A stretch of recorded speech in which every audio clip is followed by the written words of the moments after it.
je pense que ça va être mis en place dans les futurs magasins de téléphonie. Il suffit juste d'appuyer sur un téléphone et toutes les caractéristiques du téléphone apparaissent en dessous. Et ensuite, en haut à droite, c'est une image du centre commercial de La Défense à Paris. Donc c'est un écran d'ambiance qui est au cœur du centre commercial qui permet de diffuser l'ambiance souhaitée ou alors les publicités des points de vente du centre commercial. Et enfin, le top du top, la vitrine holographique, qui est présente pour l'instant dans les magasins de luxe et qui est un petit peu loin de nous pour l'instant. Donc, tout à l'heure, on vous a parlé du mobile, c'est vrai qu'il est de plus en plus présent dans nos vies. C'était déjà un des gadgets de nos consommateurs grâce à notamment des applications comme Carte Feed qui permettaient de référencer toutes leurs cartes de fidélité, plus besoin d'avoir ce gros paquet de cartes de fidélité dans notre portefeuille. Et bien depuis janvier, c'est devenu aussi un moyen de paiement. Mastercard et Visa ont lancé donc cette technologie. On avait déjà les cartes de paiement, certaines cartes bancaires en paiement sans contact. Maintenant, vous saurez, vos téléphones peuvent aussi le faire grâce là aussi à une application. Donc le principe est simple, vous disposez votre smartphone au-dessus du terminal de paiement. Pour des montants maximum de 25 et 20 € pour Visa, le paiement se fait sans code confidentiel. Au-delà, vous aurez à taper votre code soit sur le terminal de paiement, soit sur votre smartphone. Donc c'est vrai que c'est un principe qui pour l'instant n'est pas très connu en France en tout cas. Ça relève plusieurs questions, notamment en cas de vol de téléphone. Que se passe-t-il étant donné qu'on aura nos coordonnées bancaires dessus? Mais par contre, c'est un principe qui est déjà très populaire, notamment en Asie du Sud.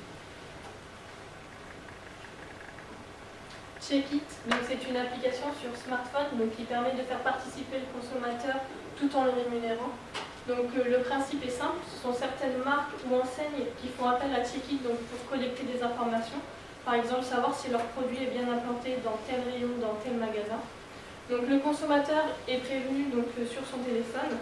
Il lui suffit généralement de prendre une photo et de remplir un petit questionnaire et il est ensuite rémunéré de 3 à 10 € selon la mission. L'avantage, c'est que ça peut se faire dans toute la France. Après, j'ai téléchargé l'application et c'est vrai que dans notre Berry, on n'a pas grand-chose encore, ça marche pas très bien. Par contre, sur Paris, c'est très bien. Ensuite, le géofencing, c'est aussi une application pour smartphone. Donc ça permet de créer une base de données géocomportementale du consommateur. Donc en haut à droite, on peut voir un exemple de parcours client. Et les zones en rouge, ce sont les zones où le consommateur s'est le plus arrêté. Donc imaginons, une femme s'arrête le plus souvent devant une vitrine de chaussures. Sur son smartphone va apparaître un bon de réduction pour des chaussures. Ça permet de collecter des données et d'adapter sa stratégie de vente, mais aussi d'optimiser sa politique commerciale et merchandising du point de vue. Donc c'est vrai que tout ce qu'on vous a montré, ça fait un petit peu rêver. Certaines choses sont encore très très loin de nos points de vente. Je pense que d'ici une dizaine d'années, on aura rattrapé, on l'espère, le retard par rapport à Paris notamment. Mais maintenant, je vais laisser la parole pour revenir dans notre Berry natal. Les collègues auparavant vous aurez vu un peu de rêve, et nous on va s'intéresser à notre Berry. Comme a dit un peu ma collègue, le Berry il est un petit peu à la traîne en termes d'innovation, notamment comparé à Paris. Actuellement, quand on pense au Berry, on pense au crottin de Chavignol, au croquet, au vin, mais on doit quand même être fier d'une enseigne qui est Pâte à Pain. Je ne vais rien vous apprendre pour certains, désolé. Pâte à Pain, c'est une entreprise familiale qui pour activité la restauration rapide. Actuellement, elle compte 45 restaurants répartis dans la région centre. Depuis sa création, Pâte à Pain tend vraiment vers un concept évolutif car il essaye au maximum de satisfaire au maximum ses clients et essaye d'attirer de nouveaux clients.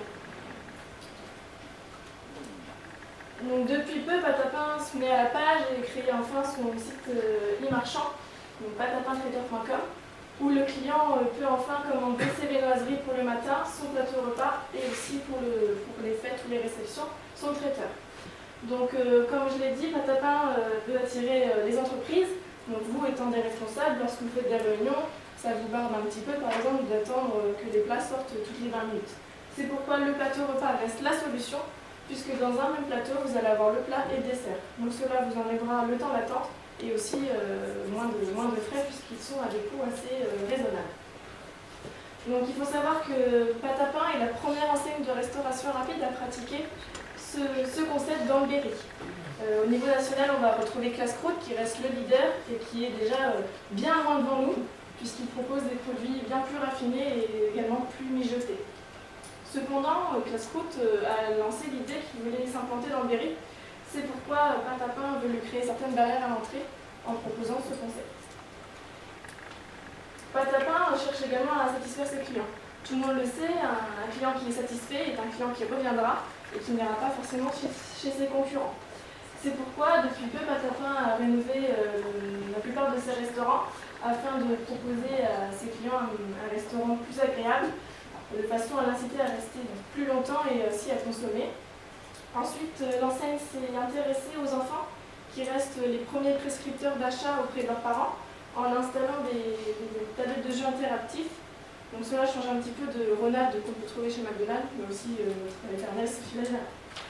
Et enfin, Pâte à Pain, il faut savoir que le client qui vient chez Pâte à Pain entre midi et 2 est un client qui est très pressé et qui ne veut plus perdre de temps dans les files d'attente.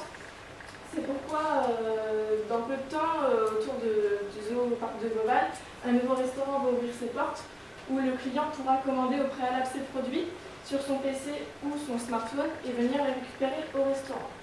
Donc tout cela montre bien que Pâte à Pain essaye de se digitaliser au maximum et donc on peut être fier parce que c'est vraiment la voie à prendre et si toutes les entreprises du Berry feraient ça, on rattraperait le temps perdu.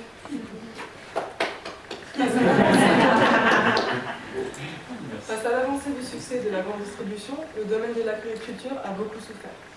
Une organisation qui se nomme La Ruche qui dit oui, s'est créée en 2011, elle contient 600 adhérents, a décidé de réagir.